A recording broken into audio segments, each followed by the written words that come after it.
Well, good evening, YouTube Pipe Club. Video number 2 for me. So I'm Dave. I feel stupid introducing myself every time, but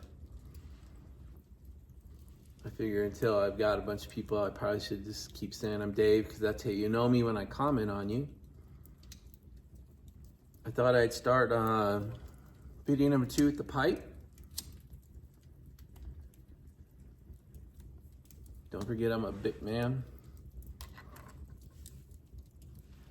But before I do the pipe, I just wanted to, everyone seemed to like the Fireside chat, so I thought I'd do that again today. And I thought I'd spin you around and let you see the room I'm in. So the first thing we do is you look through our pass-through fireplace. If you look, you can see the dining room. I turn the lights on in there so you can kind of see through tonight. And I think I'll just spin you around and show you the room that I'm sitting in. We call it the great room. My wife actually named all the rooms, but so you can kind of see into the study or the library, whatever. I don't even go in there. And then before I go any further, I should really introduce Ranger.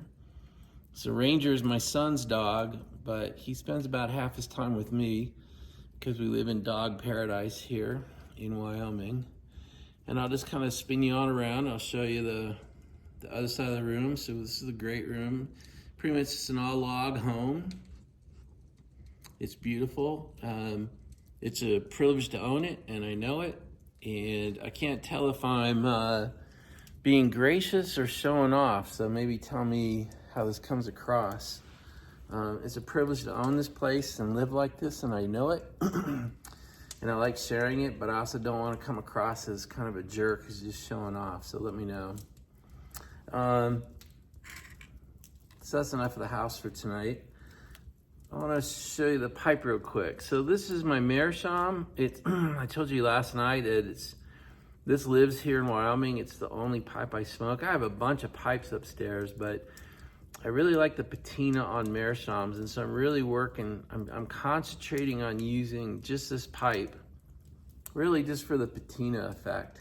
This thing was snow white back in March when I bought it. It's a Sherlock Holmes style. I like it. It keeps it kind of down out of my face, so if I'm talking to people or now that I'm making videos, it keeps the bowl down kind of out of my face.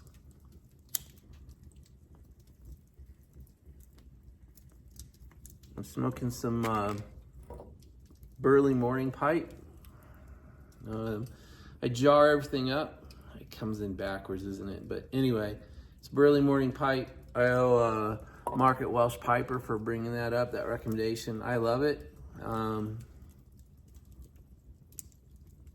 such a newbie that the only thing I can tell you is my mouth likes it. I like how it tastes. I like how it feels in the mouth. I'm at the end of the bowl, but normally it stays lit and smokes very well. I love the brand.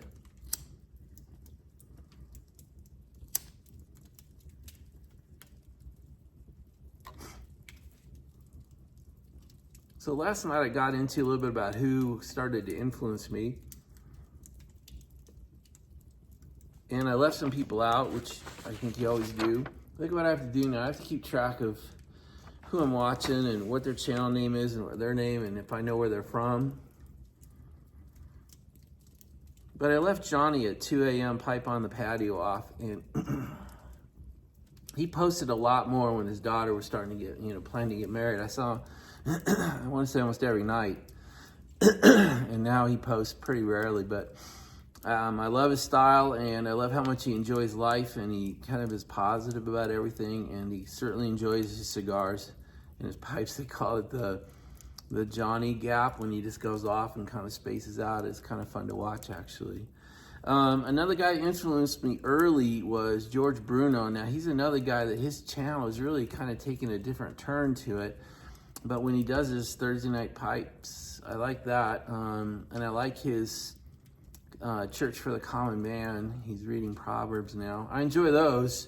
The rest of the videos, I'm not sure, they don't seem to relate to me very well. But then Dave at Central Cal Piper is another one I enjoy watching every time. John, Dale Piper. Took me a while to figure out Dale was his middle name. His name's John, but he's Dale Piper. Lots of times channel names throw me off a little bit.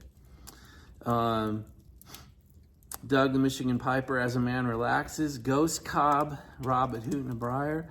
These are all people that I've been watching and they've really influenced me and I really enjoy. But the early guys were Dwayne, Alan Harrelson, George Bruno, and Johnny. Those are the guys that really got me interested in pipe smoking and trying to do cellaring and all that. Talking at cellaring, I jar all mine. I try to buy in bulk because I am trying to build a cellar. And so the day it shows up, it goes into a jar. I try to buy bulk, a pound at a time, which fills up 2 of these quart jars. And you know, I put the jar date on there, and I try to take the label, and I'm just trying to build it up. So a lot of things we buy, especially like the C&D small batch, only come in those tins. But if I can only buy it in tins, then I buy several of them and set them back. And if I can buy it in bulk, I buy a pound and put it back in my jars. And I'm building up a nice little stash here and in Maryland. Then what guy I have to mention is Smarty Bob. Smarty Bob, because of you, I got one of these little clickers and it works pretty well. I enjoy him and his style. He seems to smoke late at night, middle of the night even, but he and his dog crack me up and I enjoy that quite a bit. Let's see, Trucking Piper. I like how salty the earth he is. He's just a working guy who takes us in his truck with him and shows us. I love that Dixie goes everywhere with him. I think that's a fantastic way to live. So today was another day out on the chainsaw for me. I'm kind of embarrassed to admit that I use a battery-driven chainsaw. I use what's the Ego brand. In fact, I was so embarrassed when I bought it. I bought it online so nobody would see me buying it. But I have to say, up here in the Rockies, when I cut trees, it holds up. I mean, it'll go 2-3 hours on a battery, and you buy an extra battery, you can get a full day's work out of it, and it's quiet. It doesn't make that crazy loud chainsaw noise. So I'm kind of a convert, but I'm a little scared to admit it, to be honest. It's just feels like the most unmanly thing I've ever bought.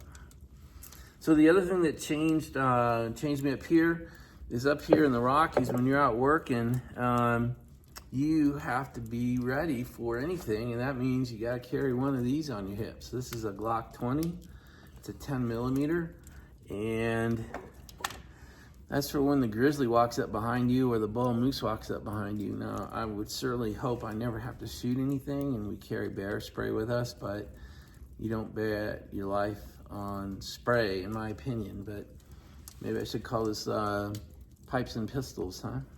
Anyway, that's just one of the differences about living in Maryland versus living here, is you are not the top of the food chain when you're out working on your property.